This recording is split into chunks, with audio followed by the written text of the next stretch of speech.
Estamos en un momento de cambio cultural, no de pequeña transición o de paso de microtendencia, sino un giro social, cultural y económico que se lleva anunciando tiempo atrás, pero que ahora está tomando forma en todos los campos. La motivación principal de este vídeo es explicar el porqué del auge de la espiritualidad en nuestra época, cómo se puede explicar a través del momento social, económico y cultural que estamos viviendo. Estamos hablando de un sentir concreto de nuestra época, y no porque Rosalía haya sacado un disco con la religión como tema principal. Creo que es algo que lleva años gestándose y que ahora empezamos a ver de forma más macro. Y me parece que es algo que tiene que ver con tres preguntas. ¿Estamos cada vez más concienciados con el cambio climático? ¿Nos sentimos indefensos y con pocas herramientas para hacer frente a la precariedad material del capitalismo tardío? ¿El individualismo que promueve el neoliberalismo nos ha llevado a volver a poner lo espiritual y la religión en el centro de nuestras vidas?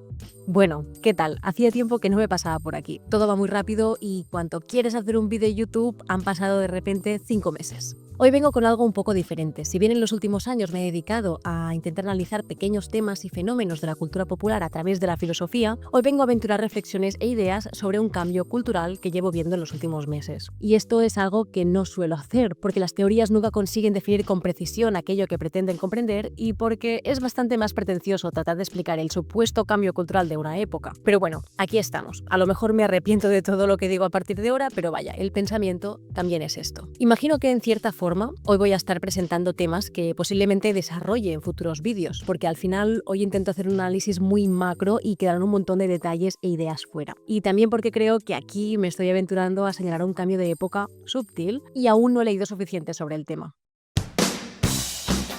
¿El fin del mundo material? Empezamos con un poco de dramatismo, cambio climático, colapso y apocalipsis. Chill, en estos meses no me he convertido en ningún movimiento sobre el fin del mundo ni me he construido un búnker para sobrevivir al Armagedón. Aún.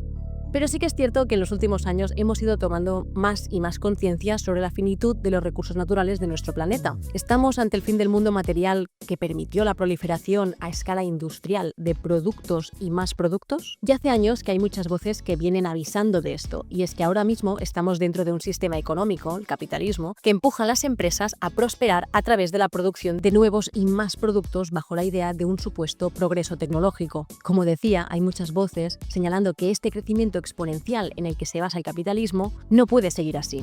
El progreso infinito no es posible porque hay un límite que es el mundo mismo, y es que la comunidad científica ya lleva unos años alertando sobre el agotamiento de los recursos naturales, ya sean combustibles fósiles que usamos para nuestros medios de transporte y para generar energía, o bien de piedras y tierras raras, de difícil obtención, para la producción en masa de teléfonos, ordenadores, tablets, etc. Esto por el lado de si solo pensamos en la materialidad del mundo, pero claro, detrás del extractivismo de todos los elementos que componen la tecnología contemporánea se esconden prácticas esclavistas que no han cambiado ni un ápice desde la colonización. Aunque bueno, en esta primera sección me quería centrar más en la parte material. Son muchos los autores que ya parten en sus textos de la irreversibilidad del cambio climático en el mundo y, más que pensar en si hay futuro o no, piensan qué hacer con el caos que está por venir. Esto mismo anunciaba el filósofo Kohei Saito con el avance de su próximo ensayo, donde hablará de la idea de Dark Socialism, socialismo oscuro, no como punto de vista pesimista de que la emancipación de la clase trabajadora ya no es posible, sino frente a las consecuencias del cambio climático y cómo se debe reajustar una propuesta política de izquierdas que dé respuesta a los problemas contemporáneos. Que si bien Marx pudo anotar en sus libretas hacia el final de su vida, como estudió el filósofo japonés,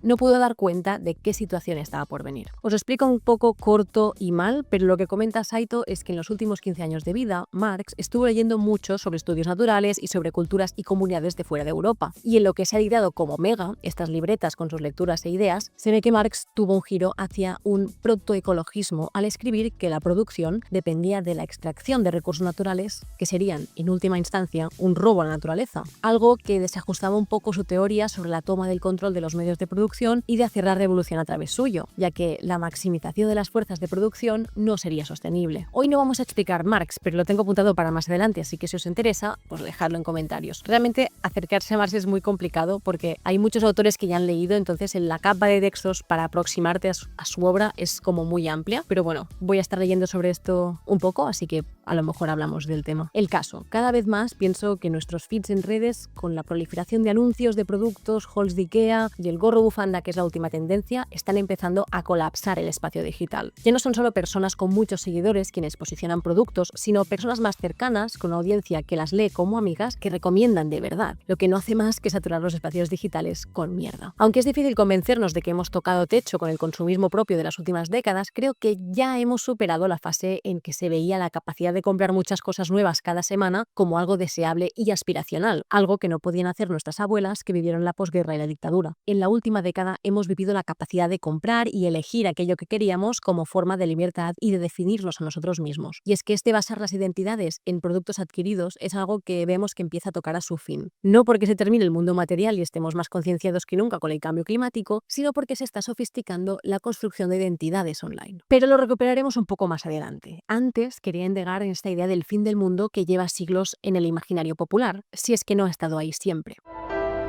Apocalipsis, el fin del mundo. Dentro de los imaginarios sobre el fin del mundo, me parecía interesante hilar algunas ideas que parten del apocalipsis como narrativa que ya intento explicar y dar cuenta de la posibilidad de que el mundo se acabara. O así es como lo leemos hoy en el imaginario colectivo sobre el apocalipsis. Pero en realidad, los imaginarios sobre el apocalipsis también hablaban de la instauración de un nuevo orden, un cambio de sistema, y no la desaparición de la vida de forma absoluta. Vamos a verlo breve y resumidamente. ¿Clase de teología quién? Los 4 puntos claves del Apocalipsis, que es el último libro de la Biblia, que presenta una serie de visiones proféticas sobre la lucha entre el bien y el mal y el triunfo definitivo de Dios. En primer lugar, habría la caída de Babilonia, que sería el sistema corrupto mundial. Luego vendría el Armagedón, la batalla final de Cristo contra las fuerzas del mal, vence a un dragón. ¿Es el Apocalipsis un shonen? Yo creo que sí. Bien, después de la batalla final vendría el juicio final a toda la humanidad y ya para terminar se crearían el cielo nuevo y la nueva tierra. Dios crea una realidad renovada donde no existe dolor ni muerte. La nueva Jerusalén desciende del cielo y Dios habita con la humanidad. Si al explicaros esto os han venido a la mente imágenes de Utena y Evangelion, sí, exactamente, es lo mismo. Bueno, revisando textos y pensando en toda esta sección, me pareció que solo tenía sentido explicarla a través de la serie de Evangelion, pero es que en realidad creo que este vídeo nace de un clic mental que he hecho con mis últimas lecturas influenciadas por el FOMO que tengo de leer el próximo ensayo de Auda Laspluga. Sí, el que publicó No seas tú mismo y que hemos citado infinitamente en este canal, así que ya estoy haciendo publicado un libro que aún no se ha publicado, pero bueno, en fin, nada, que Audal me comentó que va a hablar tanto de Evangelion como de Utena, así que espero poder ampliarlo en un futuro. Y ahora vengo con mi pequeña vaina sobre este tema sin haber leído aún nada de ese libro que yo creo que va a cambiar vidas. Bueno, a decir verdad, Evangelion es una serie que no me gustó demasiado. Es una caída en picado hacia la depresión y mientras la estás viendo hay un montón de cosas que no sabes muy bien cómo interpretar ni qué quieren decir. Y bueno, parte de la gracia de la serie radica en eso, ¿no? En que los espectadores pueden reinterpretar, releer, haciendo la serie y las películas eternas. Como sitio al que acudes para pensar en temas profundos y tal, algo que a mí realmente no me interesa mucho. Me gusta más cuando las series aparentemente no dicen nada, no son nada pretenciosas y ahí encuentras como cosas de la cultura popular. Pero bueno, vamos ahí. No vamos a tomar el apocalipsis como mensaje religioso, sino como un marco simbólico, del mismo modo que hicieron las producciones audiovisuales de Utena y Evangelion. El imaginario del apocalipsis nos sirve para crear una atmósfera de fin de era, dar peso mitológico a las catástrofes que acontecen y en el caso de Evangelion, explorar psicológicamente a sus personajes en situaciones extremas, sobre la necesidad de una transformación interior como clave para un futuro posible. Que desde Japón eligieran la religión cristiana para explicarlo es porque allí no están tan familiarizados con la estética cristiana y las cruces y las referencias bíblicas les suenan más exóticas y desvinculadas del peso de la religión, y por tanto lo usaban más de metáfora que de easter egg cristiano. Al final del apocalipsis hay una creación nueva y la humanidad es transformada. Atención porque ahora viene un pequeño spoiler del final de Evangelion, así que puedes saltar a la siguiente sección. El tercer impacto es una catástrofe cósmica que puede destruir la humanidad o transformar su existencia. Se usa para mostrar cómo los personajes reaccionan ante el colapso, su reacción emocional y existencial. En Evangelion existe el proyecto de complementación humana o de instrumentalización humana, un plan que pretende unir todas las conciencias en una especie de humanidad renovada. Así es. Tienes razón. Todos somos iguales. A nuestras mentes les falta algo. Nos produce miedo. Nos preocupa. Y buscamos en los demás nuestra parte perdida. Fundirnos y complementarnos. Es el proyecto de instrumentalización. Debemos vivir en comunidad. Nadie puede vivir solo. Aunque todos somos únicos. Por eso la vida es difícil. Por eso es triste. Por eso buscas afecto y compañía de otros. Por eso deseamos unificarnos. El alma humana es débil y frágil. El cuerpo y la mente aún son más frágiles. A través de la instrumentalización, los humanos debemos complementarnos. ¿Por qué? ¿Por qué preguntas? Es la única forma de existir. En verdad. Esto no es religioso, pero ecofilosóficamente se parece a la idea de reinicio o renovación que sigue al final apocalíptico. Shinji, al final, tiene que elegir si la humanidad debe existir separada o fusionada en una especie de mente colmena. De mente colmena podemos hablar también otro día con The Last of Us, que ya hicimos un poquito, Stranger Things o la reciente Pluribus. Bien, cogiendo el hilo del apocalipsis como una apertura a un cambio de sistema, es interesante volver a la ya tan manida frase de Jameson y recuperada por Fisher de «es más fácil imaginar el fin del mundo que el fin del capitalismo», que nos resuena a frase lapidaria de fin de horizontes colectivos, pero en realidad también lleva en sí misma la idea del cambio radical. Y es que, como señala Natalia Castro Picone en La fiesta del fin del mundo, las narrativas apocalípticas de fin del mundo contemporáneas han sido secuestradas por el horizonte especulativo del capitalismo, donde vemos el fin del mundo como un punto y final, un apocalipsis terrible, cuando en realidad no se trata del fin del mundo, sino del fin de un mundo, de un modelo que hemos visto que ya está llegando a su límite. Entonces, ¿podría el no hay alternativa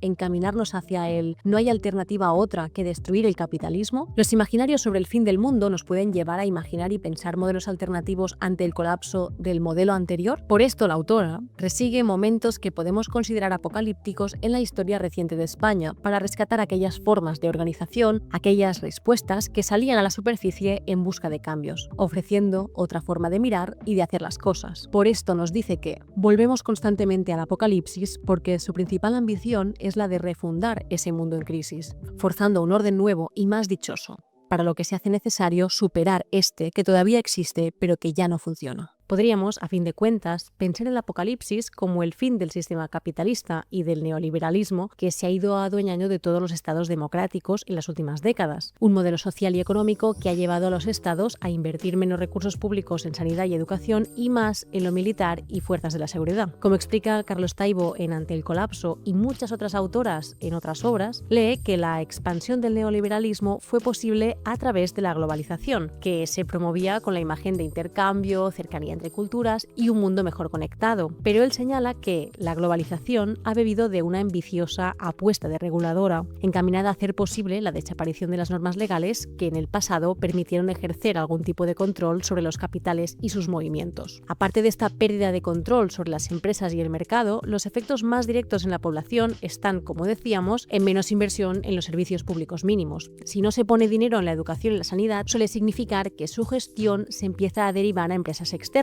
Es decir, que por un lado se están privatizando estos servicios, externalizando su gestión. ¿Qué provoca esto? Que entre en un sistema de competencia por quien hace más dinero y no por quien ofrece un mejor servicio, lo que lleva a intentar mantener una fachada de buena imagen, mientras detrás solo se reducen costes y se pagan salarios bajos a los profesionales y se precariza el grosor del sistema básico para la vida. Así que no sé, puede ser interesante empezar a pensar el apocalipsis en términos del fin del neoliberalismo y de la diferencia insalvable entre ricos y el resto de la humanidad. Está claro que detrás de las ideas en torno al apocalipsis puede haber también una esperanza, una creencia en la posibilidad de un cambio. Bien, de ejemplo de ese tema me pareció muy interesante la serie, es una comedia de K-drama que es Newtopia, donde sale una de las cantantes de Blackpink, Jisoo, y la serie en sí es un poco chorras, pues lo típico, ¿no? No se sabe si es un virus o qué que está convirtiendo a la gente en zombies, pero al final es como que todos los obstáculos que separaban a los dos protagonistas, porque ya estaba empezando a trabajar y entrando en el mundo laboral, y el otro que aún tenía que terminar el servicio militar, acabar la carrera y encontrar trabajo para poderse casar con su novia, digamos, y entonces estaba como unos años por detrás de lo que socialmente tenía que ser o que el sistema marcaba que tenía que ser el sistema capitalista, y una vez como salen y se reencuentran, están en este momento de apocalipsis zombie y es como que termina la serie con él diciendo en plan, bueno, todo lo que hacía que tuviéramos que dejar la relación realmente da igual, ya no hay ni ejército, ni universidad, ni trabajo, ¿no? Entonces, pero la realidad es que en ese apocalipsis ya no existe el capitalismo, ya no tiene sentido nada de los planes que estaban previstos hasta ese momento y que se muestra que en el protagonista le asfixiaban. Entonces esa me parece una lectura bastante interesante de una serie, es una comedia, ya os digo que tampoco aporta mucho más que eso, de esta serie que se llama Newtopia. En la segunda parte de este vídeo nos vamos a ocupar sobre algunas de las ideas detrás de la espiritualidad, la creencia y el misticismo. El auge de la espiritualidad.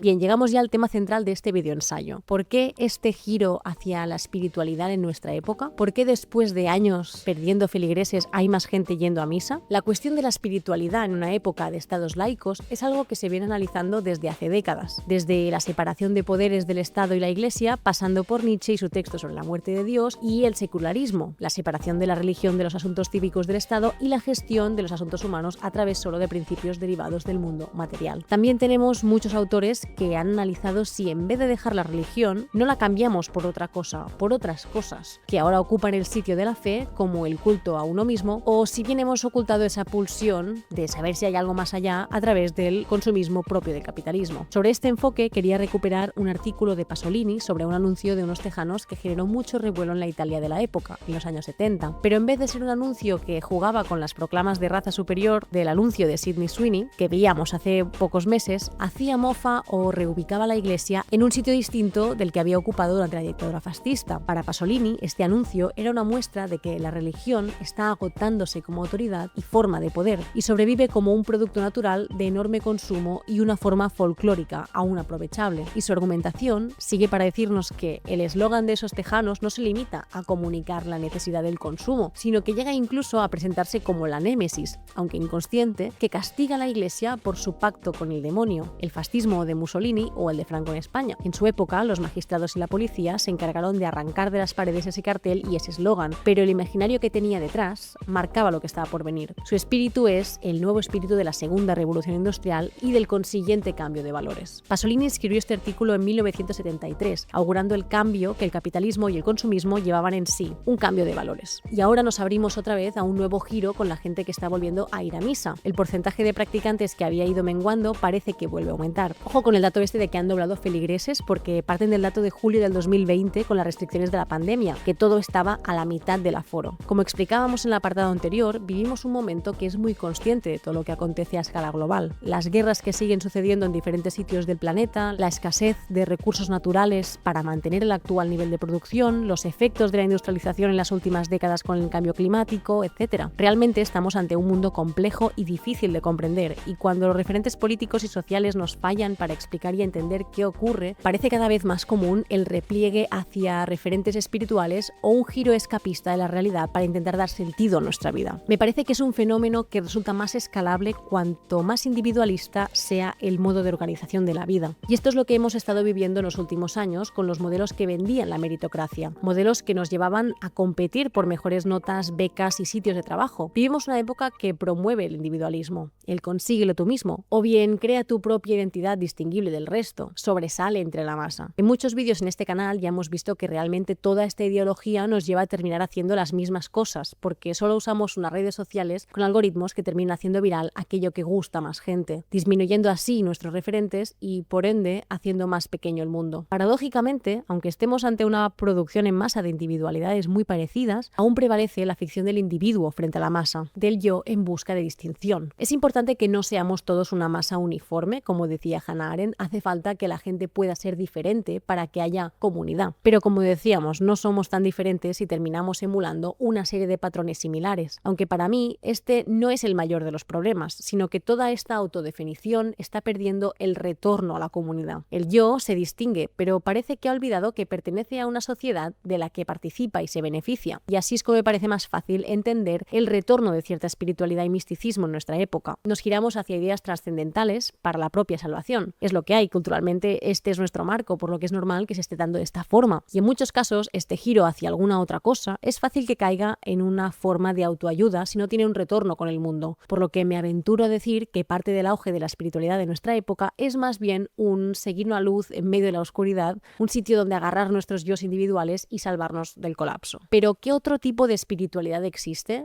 ¿Qué es el misticismo y cómo lo hemos visto a lo largo de la historia? Sobre este tema creo que querré indagar más en el futuro. Ahora escribo desde las herramientas que ya tengo, pero en los últimos años ha habido mucha gente hablando sobre este tema, sobre todo de la figura de las mujeres místicas, ¿no? De ella habló hace un tiempo Victoria Sirlot, también lo hizo mi amiga Ángela Vicario en numerosos vídeos y recientemente en su maravilloso ensayo. También Carmen Urbita y Ana Garriga lo abordan en su podcast Las hijas de Felipe y próximamente nos llegará la traducción de su primer libro. La editorial Wunderkammer publicaba en noviembre Místicas de Begoña Méndez y filósofas como Georgina Rabassó llevan años trabajando sobre el tema. Así que espero poder hacer una pequeña introducción introducción a un tema anchísimo y muy fértil para el pensamiento y la imaginación de otros mundos posibles. El misticismo. El misticismo es una práctica religiosa común en la mayoría de las religiones que busca establecer un contacto con la divinidad y, en última instancia, fundirse con Dios. Como vemos, el misticismo queda lejos de la idea popular contemporánea de la espiritualidad, pues su objetivo es la comunión con el todo, ¿no? ¿Mente colmena? ¿O bien la desaparición de las individualidades? El ejemplo de Rosalía me parece práctico para exponer este desarrollo. Disclaimer. Cuando empecé este guión no había salido aún su pirueta para no definirse como feminista. Me da igual si quiere ampliar su base de público y no solo a las girls and gays. Está feísimo haberse aprovechado del auge del feminismo de 2017-2018 para ahora decir esto. Ahí parece que sí que apunta a todo lo que se ha ido diciendo de ella de promover ideas más conservadoras. En fin, el CD Deluxe se nos presenta como la búsqueda de una voz y una música que pueda hablar el lenguaje de la verdad. En su caso, lo explica y lo trabaja a través de la fe en Dios, algo que veo normal, porque al final es a la cual ella está vinculada culturalmente. Si lo hubiera intentado hacer desde el budismo o el islam, sería fatal. Ya se la ha criticado muchas veces por apropiación cultural. Y en el caso de Rosalía, se adentra en las voces de santas y místicas de la historia de la humanidad. Mujeres que gracias a su conexión divina pudieron acceder a un conocimiento del mundo superior que les permitió explicar. Ella misma ha compartido los nombres de sus referencias para justificar que habla en un u otro idioma en las diferentes canciones. Es decir, que aunque la religión cohesionadora sea la católica, se habla y se recuperan experiencias místicas procedentes de diferentes religiones. Sobre el tema de acceder a la divinidad, la experiencia mística per se, ya lo comentamos hace años con los vídeos que hicimos con Ángela Vicario sobre Juana de Arco e Hildegarda de Bingen. Creo que estas experiencias místicas, cada cual lo lee desde su situación y creencia, y en mi caso leo estas visiones como la única forma que tenían disponible las mujeres para poder escribir y contar sus cosmologías y conocimientos sobre el mundo. Al final, la idea de una razón superior que ordena el cosmos es una forma histórica de buscar un sentido a la existencia. Ya estaba en Platón y en sus propuestas filosóficas del mundo de las ideas, como el mundo de orden superior, donde están la verdad, la justicia y la belleza, ideas que los humanos nunca podremos representar en el arte porque serían burdas copias. Y es solo a través del estudio y la dedicación a la vida contemplativa que podríamos acercarnos a esas ideas. De hecho, el trabajo de muchos filósofos en la Baja Edad Media fue incorporar el corpus platónico y aristotélico a los textos bíblicos para así permitir la transmisión de ese conocimiento. Bien, con esto quiero decir que no creo que Lux sea un proyecto de evangelización, sino más bien la fórmula de un artista para hacer el trabajo que han venido haciendo los artistas que más han perpetuado a lo largo de la historia. Expresar algo que se acerque a alguna verdad universal que resuene por los tiempos de los tiempos, y hacerlo insiriendo a la misma artista, Rosalía, en una genealogía de místicas global. Aunque Rosalía se rodee de místicas, su propuesta de hablar una verdad que nos pueda elevar o de encarnar ella misma el rol de estas mujeres como una suerte de heredera, no consigue el mismo propósito. Usando a Simone Weil en el conjunto de textos que se publicaron como La gravedad de la gracia, atención, como señala el investigador y experto Pau Mateu, esta obra no estaba concebida como tal por la autora y cuando se publicó todos sus coetáneos solo conocían de ella los textos políticos, su implicación en las causas sociales y su vinculación al movimiento obrero. El caso, en esos textos se destila la idea de la disolución del yo para fundirse con Dios, siguiendo los ideales místicos clásicos en realidad, y también en el caso de Weil, muy influenciada por los textos platónicos, así como de otras religiones cuyos textos Weil había trabajado en profundidad. Weil desarrolla su experiencia mística como una experiencia de deshacerse, como algo doloroso y violento, pero en la escritura de otras mujeres místicas también se ha explicado esta experiencia como la experiencia amorosa, el goce de conocer a Dios como el éxtasis sexual. Y en este sentido, el año pasado ha habido otro disco que apuntaba a esta otra forma de sentir lo trascendental con FKA Twigs con su disco Eusexua, que es un término que ella usa para describir la sensación de estar tan eufórico que podrías trascender la forma humana. Lo que tienen en común las místicas es su idea de decreación, de que para alcanzar la unión con Dios debemos deshacernos de nosotras mismas. Leo una frase de Weil para volver luego a Rosalía y a su ejercicio con el disco. La humildad consiste en saber que en lo que llamamos yo no hay ninguna fuente de energía que permita elevarse. Y esta es una de las cosas que pone de manifiesto que el ejercicio de Rosalía en Lux no es más que una mera performance, una apuesta de todo el imaginario místico al servicio de un producto musical, pero un producto al fin y al cabo. Y es que aunque Rosalía sea creyente, ha crecido en un momento cultural secularizado, como apuntaba Pasolini. La religión ya no es poder, sino complemento de un sistema organizado para el consumo. Aunque también lo podemos leer de una forma más sencilla con Begoña Méndez en Místicas, y es que ella dice que la experiencia mística es algo que todos hemos sentido alguna vez. Nos dice al final, que es la experiencia de que algo nos sobrepase y no seamos capaces de explicar. Cada cual tendrá su vivencia de esto, no podemos saber si es la misma experiencia, pero por la forma de definirla podemos pensar que a lo mejor sí. ¿Qué hacemos con esto? Pues no dejar que sean gritos atrapados en la garganta, dice Méndez, sino que podemos compartirlos y explicarlos, que es lo que nos han enseñado a hacer las místicas. Begoña Méndez dice que ella no podrá ser mística, pero sí que siente que al leerlas ha podido heredar sus intentos de compartir y explicar lo inefable. Si pienso en estos términos, yo lo relaciono más cuando hay alguna cosa que te llega de una forma que no es racional. Me pasó con la performance de Quim Vigas, Mulá, un espectáculo de calle con un solo micro. Música y baile que consigue generar una sensación de colectividad y comunidad muy fuerte. Y te pasas el rato intentando entender qué está haciendo, ¿no? Por qué hace lo que hace y al final solo consigues entenderlo por la emoción que te deja, ¿no? Como un clic cuando dejas de racionalizarlo y empiezas a sentirlo o a dejarte llevar. Y echando la vista atrás, creo que suelo sentir esto cuando veo y experimento momentos de comunión no con algo trascendental, sino con personas. O bien viendo personas consiguiendo cosas juntas, cosas que son de justicia social. Para mí, esta experiencia que me desborda está más en la gente actuando concertadamente, cuando te sientes parte de algo superior a ti mismo. Idea que nos lleva a la parte final del ensayo de ¿es posible pensar la creencia y la fe más allá de la religión? ¿Podemos ponerla en la forma de organizar nuestra solidaridad? La creencia o la fe más allá de la religión.